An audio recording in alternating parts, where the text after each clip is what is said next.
conta dos Estados Unidos. Mark, da próxima vez que fizer uma declaração, lembre-se disso. Bem, vamos direto a Washington repercutir esse possível acordo sobre a Groenlândia. A nossa correspondente Patrícia Vasconcelos, direto da Casa Branca, acompanha todos os passos dessa crise, que começou com as ameaças de Trump. Patrícia, agora o presidente americano parece aí apontar uma solução. Boa noite para você.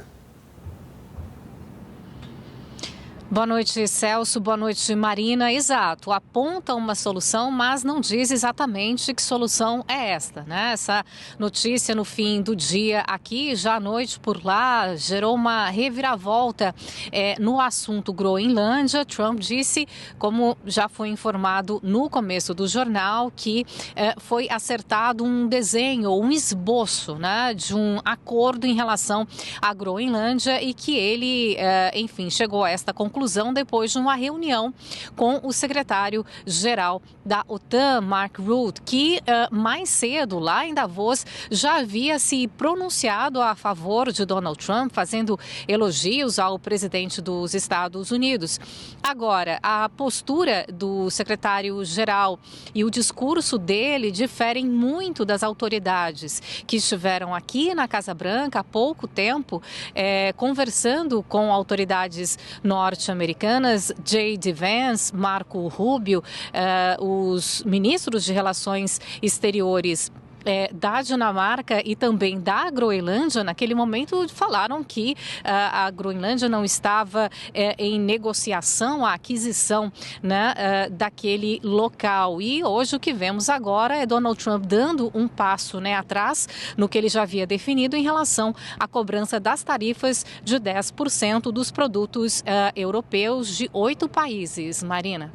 Patrícia, só para a gente destacar também um trecho do que disse o presidente Donald Trump nas redes sociais, na Truth Social, né? Ele disse que discussões adicionais estão sendo realizadas sobre o Domo de Ouro no que diz respeito à Groenlândia e que essas reuniões serão, portanto, presididas pelo vice-presidente J.D. Vance e pelo secretário de Estado Marco Rubio e o enviado especial Steve Witkoff, e além de outros, se necessário, de acordo com Donald Trump. Seguindo nesse assunto, Patrícia, os europeus fizeram muitas críticas ao presidente Trump nos últimos dias diante da imposição das tarifas, que agora foram suspensas, e das ameaças anteriormente feitas, né, que a gente vem acompanhando ao longo dos últimos dias. Especialmente nos discursos em Davos. A gente viu ontem Emmanuel Macron, por exemplo, se manifestando, além de outras autoridades. Eu te pergunto, Patrícia, como a Casa Branca reagiu a essas críticas? E também já emendo uma segunda pergunta sobre o discurso de Trump que antecedeu o anúncio dessa negociação com a OTAN. O que você destaca de mais importante? Sua primeira pergunta, como a Casa Branca reagiu, né, às posições dos diferentes líderes europeus em relação à Groenlândia?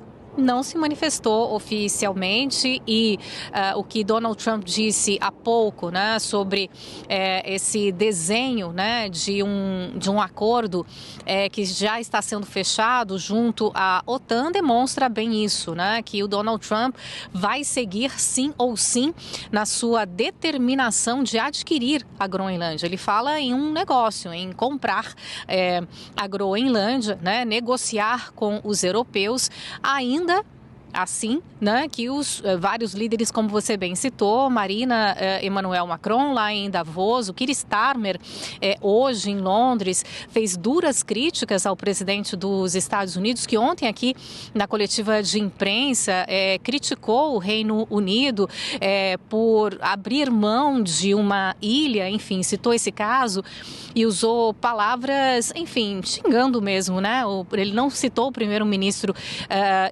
Keir Starmer, mas, enfim, criticou o Reino Unido e Keir Starmer foi muito duro hoje, criticando Donald Trump e pouco tempo depois veio este anúncio, né, de que, enfim, ele está já negociando com o secretário-geral da OTAN a aquisição da Groenlândia.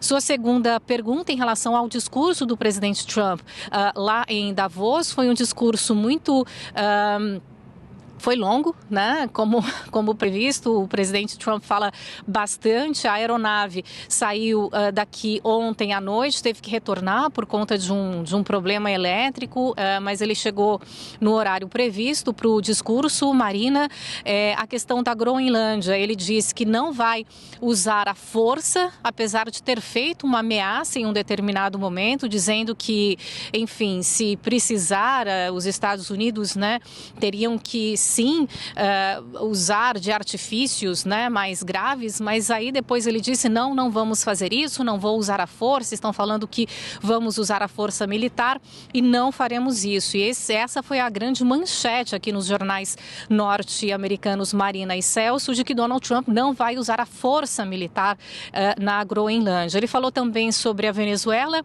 que a Venezuela vai lucrar muito ainda com os Estados Unidos, falou, né, das suas políticas em relação à economia, criticou os europeus, Marina, dizendo que muitos lugares da Europa estão muito ruins, não explicou exatamente ao que isso se refere, mas ao que parece em relação à estrutura ou como as cidades estão. Então fez uma crítica aos europeus, né, diante de todos, dizendo que a Europa não vai bem, Marina. Patrícia, mudando de assunto, mas ainda seguindo, falando sobre os Estados Unidos. O presidente do Federal Reserve, Jerome Powell, era esperado na audiência na Suprema Corte Americana, que tratou do pedido de demissão da governadora do Fed, a Lisa Cook, solicitada essa demissão pelo presidente Trump. Ele esteve presente e eu te pergunto, qual foi o resultado da audiência? Não temos um resultado ainda, Celso, mas temos uma indicação do que os juízes da Suprema Corte pensam. Tanto Powell como Lisa Cook estiveram nas argumentações orais que duraram cerca de 2 horas. E no que foi exposto, o site da Suprema Corte relatou detalhes do que era exposto no momento em que os juízes falavam e debatiam o assunto e pelo que os juízes, né, argumentaram e falaram nesta audiência, a maioria dos juízes na Suprema Corte parece inclinada a ser contra a demissão da Lisa Cook, que integra a diretoria do Federal Reserve, instituição que equivale ao Banco Central aí no Brasil, por entender que isso poderia enfraquecer a instituição, poderia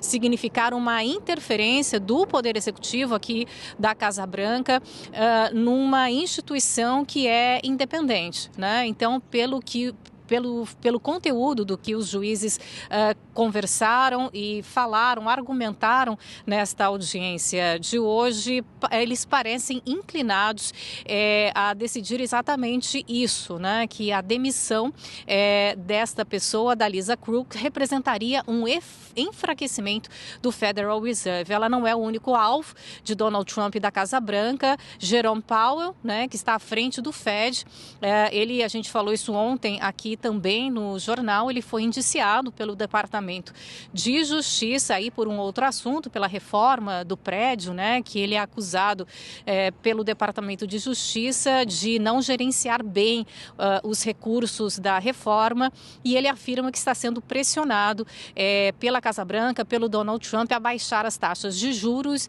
e o caso envolvendo a Lisa Cook seria também com esta motivação, perseguição, é o que afirma, né, o líder que está aí adiante do Federal Reserve. Celso. Patrícia, lembrando que a maioria dos membros da Suprema Corte Americana são conservadores, não é isso? Exato. São conservadores, ou seja, foram indicados, né, muitos pelo próprio Trump, alguns na sua... da primeira vez que ele estava aqui na Casa Branca. Então, a depender desse resultado e de um outro tema também que já está lá na Suprema Corte, Celso, que é a legalidade das tarifas, né? Há muita expectativa aqui nos Estados Unidos e também da Casa Branca, como a Suprema Corte vai se posicionar em relação à legalidade das tarifas e a colegas que, enfim, cobrem a Suprema Corte e apostam que pode sair uma decisão contrária à cobrança das tarifas. Isso aí nós precisamos esperar, porque seria um grande golpe para a política aqui da administração de Donald Trump. Celso. Patrícia Vasconcelos, mais uma vez agradecemos a sua participação aqui no Jornal SBT News.